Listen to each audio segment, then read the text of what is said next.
পেজের স্পেশাল পাটিসাপটা পিঠা ফুল রেসিপিটা আজকে আপনাদের সাথে শেয়ার করব। আমি যেভাবে আজকের এই পাটিসাপটা পিঠাটা তৈরি করব, আপনি চাইলে হুবহু ফুল রেসিপিটা ফলো করে বাসায় তৈরি করতে পারবেন। দেখলাম তো আমি এক মুঠা চাউল ভিজিয়ে রেখেছি ধুয়ে, আর এদিকে দুধটাকে একেবারে খাঁটি গরুর দুধ সাথে একটু গুঁড়া দুধ দিয়ে জাল করে ঘন করে রেখেছি। এটা দিয়ে আমি খিরসা রান্না করব।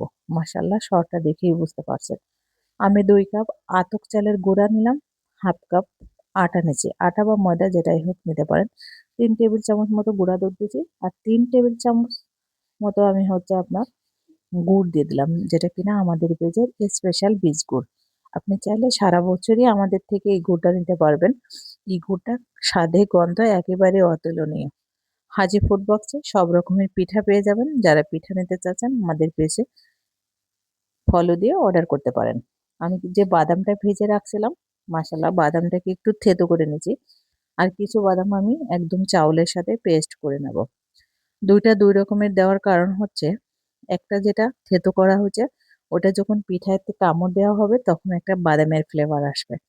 আপনি চাইলে এখানে নারকেল কোড়া দিতে পারেন। আমার কাছে নারকেলটা পাটিসাপটার ভিতর কেন যেন ভালো লাগে না, আমি দিই না। আমি বেশিরভাগই বাদাম দিই।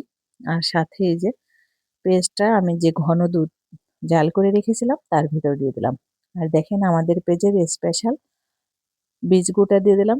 এই গুঁড়া দেওয়ার পরে আমি সুন্দর করে একেবারে খিরসাটাকে রান্না করে নেব। যদি আপনার গুড়টা খাঁটি হয় তাহলে দুধের ভিতর দিলে দুধটা কখনোই নষ্ট হবে না। নষ্ট বলতে আপনার দুধটা পানি কেটে ছানা কেটে যায়, আলাদা হয়ে যায়। দেখেন একদম ঠিকঠাক আছে, তার মানে গুড়টা একেবারে পারফেক্ট। গুড় চানার কিন্তু এটা আরো একটা সহজ উপায়। আমার খিরসাটা রান্না হয়ে গেছে, আমি প্লেটে ঢেলে নিলাম। প্লেটে ঢেলে নেওয়ার কারণ হচ্ছে যখন এই যে পিঠার ভিতর দেব, প্লেট থেকে তোলার জন্য একটু সহজ হয়। আমি মিডিয়াম টু হাই হিটে রেখেছি, মানে লোর থেকে একটু বেশি চুলার আঁচটা রেখেছি। আপনি চাইলে একটু মানে একটু জোরেও চুলাটা দিয়ে বানাইতে পারবেন, সেই ক্ষেত্রে পিঠাগুলো একটু ছিদ্রাযুক্ত হবে। আর যদি আপনি একটু লো হিটে বানান তাহলে পিঠাগুলো কোনো রকমের গায়ে কোনো ছিদ্র হবে না, একদম মসৃণ একটা পিঠা হবে। মাশাআল্লাহ, একে একে সবগুলো পিঠা তৈরি করে নিলাম।